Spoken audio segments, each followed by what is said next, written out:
नमस्कार, मेरा नाम है अभिषेक वर्धन और आप सभी का स्वागत है साइंस ज्ञान चैनल में। और आज का टॉपिक है हमारा बहुत ज्यादा इंपॉर्टेंट है, रिस्पायरेशन। आज टॉपिक क्या है? रिस्पायरेशन।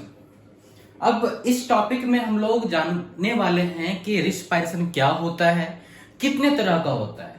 आप अगर देख पा रहे होंगे तो यहाँ पर दो पार्ट लिखा हुआ है, external respiration and internal respiration. अब जरा समझना हमें यह है कि आखिर रिस्पायरेशन होता क्या है।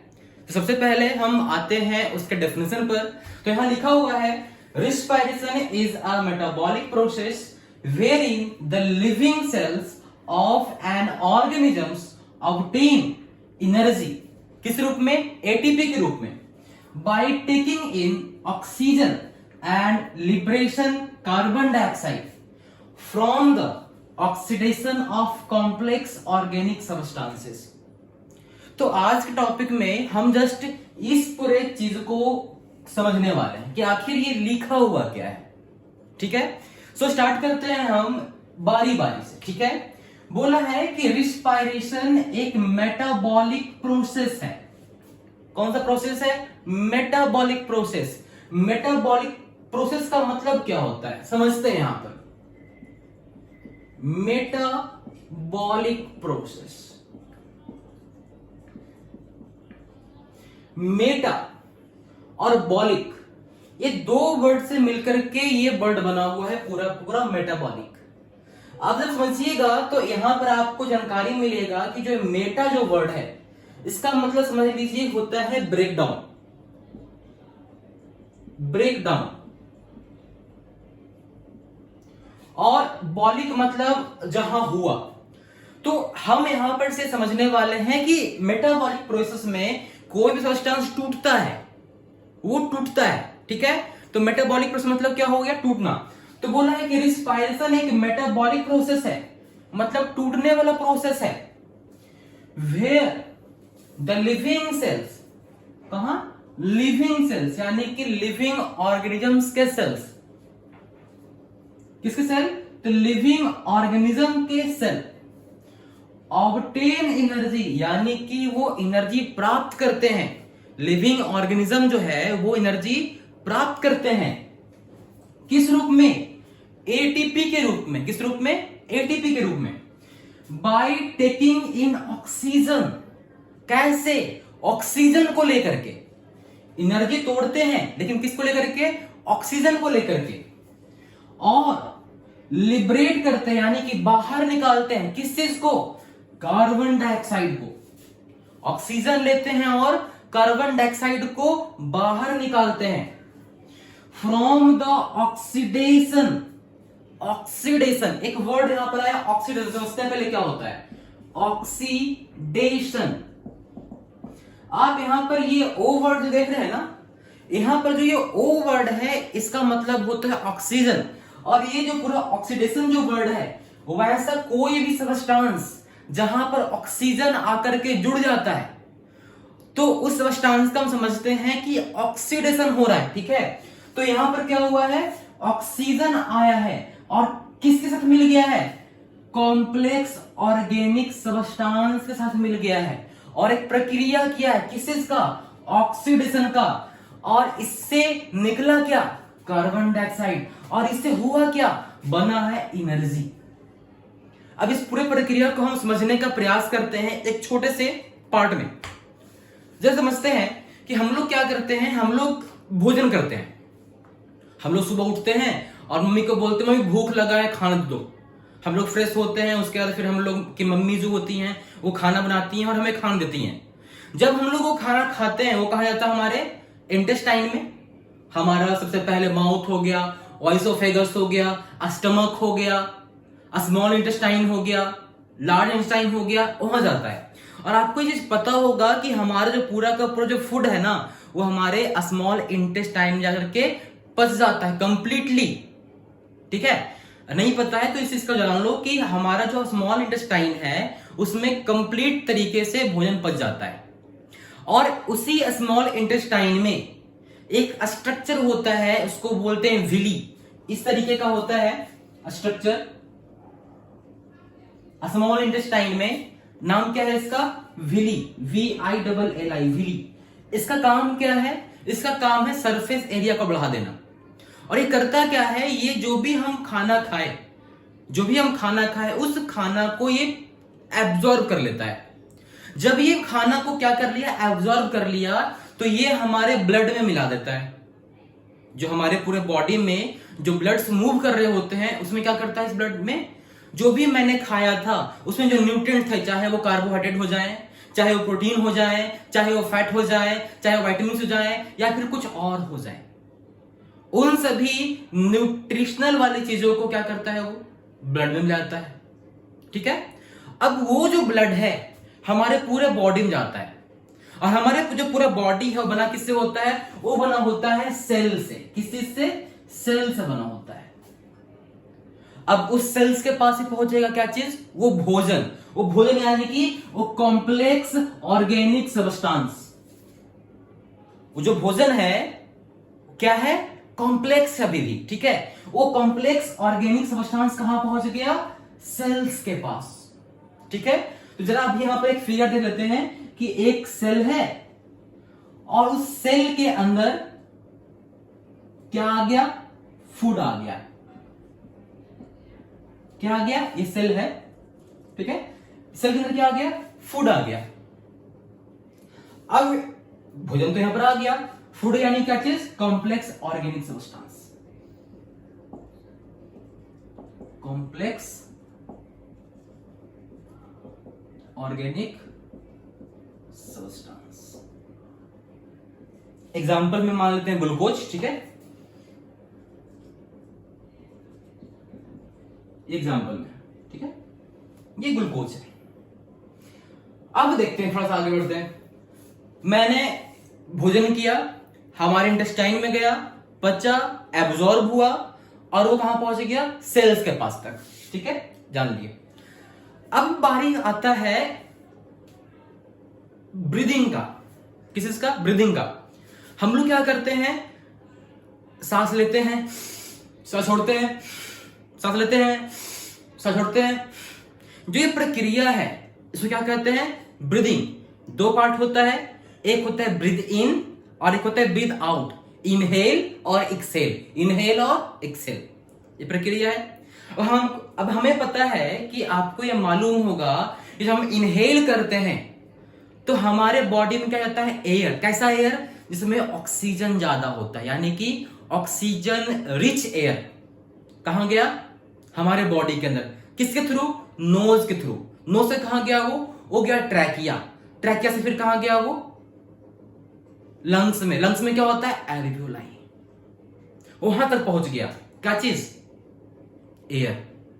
देखते हैं, समझते हैं जरा एक मिनट। हमारा लंग्स था, और लंग्स का सबसे ब्रांच्ड पार्ट जो होता है वो होता है एल्वियोलाई। ठीक है। क्या होता है?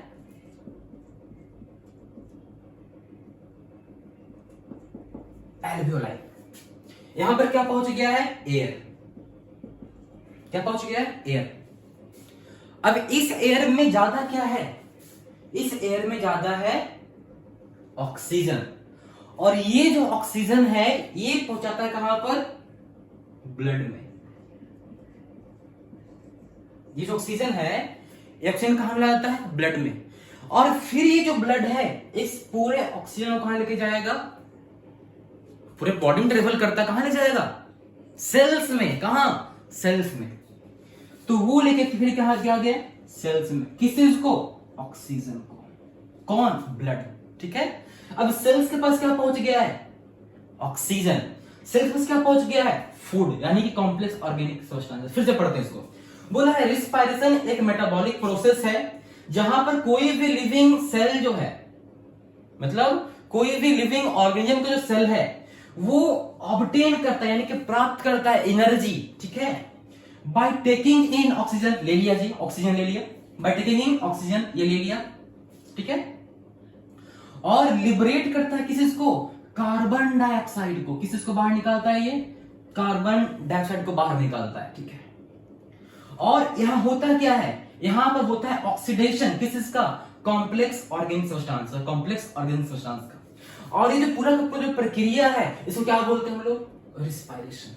क्या बोलते हैं? रिस्पायरेशन। तो जैसे समझते हैं आखिर सेल्स में कुछ ना कुछ हो रहा है, यानी कि कुछ ना कुछ तो हो रहा है, लेकिन वो कहां हो रहा है? सेल्स में। और क्यों हो रहा है? ताकि वहां पर से एनर्जी निकल पाए। एनर्जी निकलने के लिए क्या हो रहा है? रिस्पायरेशन हो रहा है। समझते हैं फिर से, एक रुको देखते हैं। यहां पर बोला क्या गया कि सबसे पहले फूड लिया गया, तो फूड को हम लोग देखते हैं लाइक ग्लूकोज था, तो C6H12O6, ठीक है। ग्लूकोज का फॉर्मूला यही होता है C6H12O6। ये क्या है? कॉम्प्लेक्स ऑर्गेनिक सब्सटेंस है, ठीक है। इसका क्या हुआ? ऑक्सीडेशन। क्या हुआ? ऑक्सीडेशन। तो मतलब कि इसमें ऑक्सीजन जाकर के जुड़ गया। क्या हो गया? ऑक्सीजन के जुड़ गया। जब ये दोनों आपस में जब जुड़ा है तो निर्माण हुआ है किस चीज का? कार्बन डाइऑक्साइड का। बताया है क्या सा निकलता है? कार्बन डाइऑक्साइड निकलता है।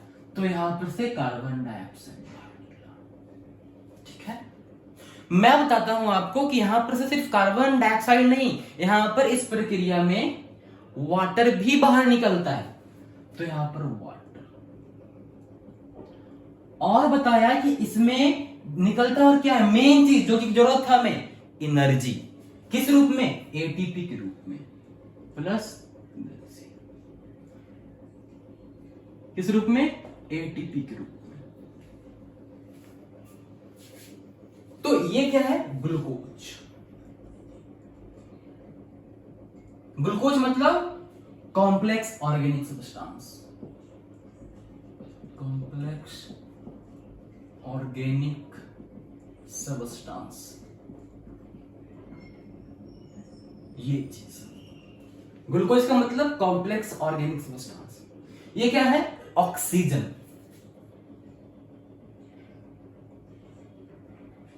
बाहर क्या निकला? Carbon dioxide.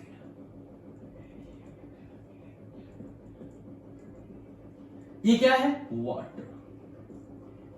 अगर आप बैलेंस कीजिएगा तो आपको मालूम चलेगा कि यहां पर से C6H12O6 जो है, यहां पर ये 6 मोल ऑफ ऑक्सीजन जाके मिलता है, तो यहां पर 6 मोल ऑफ कार्बन डाइऑक्साइड और 6 मोल ऑफ H2O बाहर निकलता है, और एटीपी निकलता है कितना? 38 एटीपी निकलता है जब ऑक्सीजन की मात्रा अच्छी होगी तो, ठीक है। यही जो पूरा का पूरा प्रक्रिया है, क्या निकलने का? एनर्जी निकलने का। इसको क्या कहते हैं हम लोग? रिस्पायरेशन कहते हैं। फिर समझ लेते हैं। रिस्पायरेशन एक मेटाबॉलिक प्रोसेस है, यानी कि कुछ टूटता है, कुछ फूटता है, ठीक है। और इस प्रक्रिया कहां होता है? किसी भी लिविंग ऑर्गेनिज्म के सेल्स में होता है, ठीक है। इसमें हम लोग लेते क्या है? ऑक्सीजन लेते हैं, छोड़ते क्या है? Carbon dioxide. इसमें होता क्या है? इसमें होता है ऑक्सीडेशन। किस चीज का? तो कॉम्प्लेक्स ऑर्गेनिक सब्सटेंस, यानी कि फूड का। एक कॉम्प्लेक्स ऑर्गेनिक सब्सटेंस है। क्यों है कॉम्प्लेक्स ऑर्गेनिक सब्सटेंस? कॉम्प्लेक्स का मतलब क्या होता है? जटिल, जिसको हम लोग और तोड़ सकते हैं। तो ये जो ग्लूकोज है टूटता है, ये जो ग्लूकोज है और टूटता है, ठीक है। और ये अगर इसको तोड़ेंगे तो ये दो पार्ट टूटेगा, C3H6O3। आप कमेंट करके बताइएगा कि इस चीज को क्या बोलते हैं, C3H6O3 को क्या बोलते हैं। मैं चेक करूंगा कमेंट बॉक्स में कि क्या आखिर ये है, ठीक है। तो C6H12O6 है यहां पर, उसको टूटता है C3H6O3 में, ठीक है। और उसको ऑर्गेनिक क्यों बोले? कि कोई भी सब्सटेंस जिसमें कार्बन प्रेजेंट होता है, कोई सब्सटेंस जिसका निर्माण कार्बन से होता है, तो क्या बोलते हैं हम लोग? ऑर्गेनिक बोलते हैं। क्या बोलते हैं? ऑर्गेनिक। तो ये ऑर्गेनिक है, कार्बन है, इसमें कार्बन है, तो कॉम्प्लेक्स ऑर्गेनिक सब्सटेंस है, ठीक है। तो ये जो पूरा का पूरा प्रक्रिया है, ये होता है रिस्पायरेशन।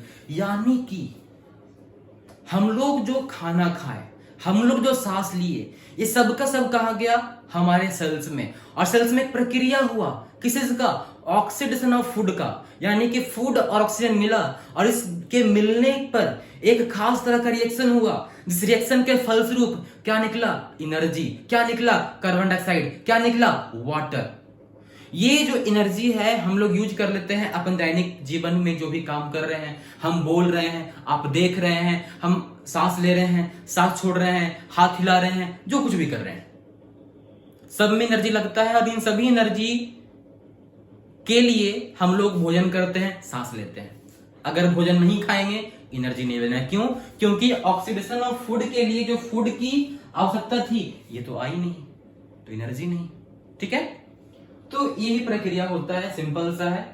रिस्पायरेशन, कोई भी कॉम्प्लेक्स ऑर्गेनिक सब्सटेंस ऑक्सीजन के प्रेजेंस में टूटा यानी कि ऑक्सीडेशन हुआ, तो यहां पर से कार्बन डाइऑक्साइड बाहर निकलता है, वेस्ट के रूप में वाटर बाहर निकलता है और एनर्जी बाहर निकलता है, जो कि हमारे लिए ये यूजफुल है। ठीक है, और भी थोड़ा सा कुछ बातें हैं कि दो तरीके का होता है, एक एक्सटर्नल रिस्पायरेशन और एक इंटरनल रिस्पायरेशन।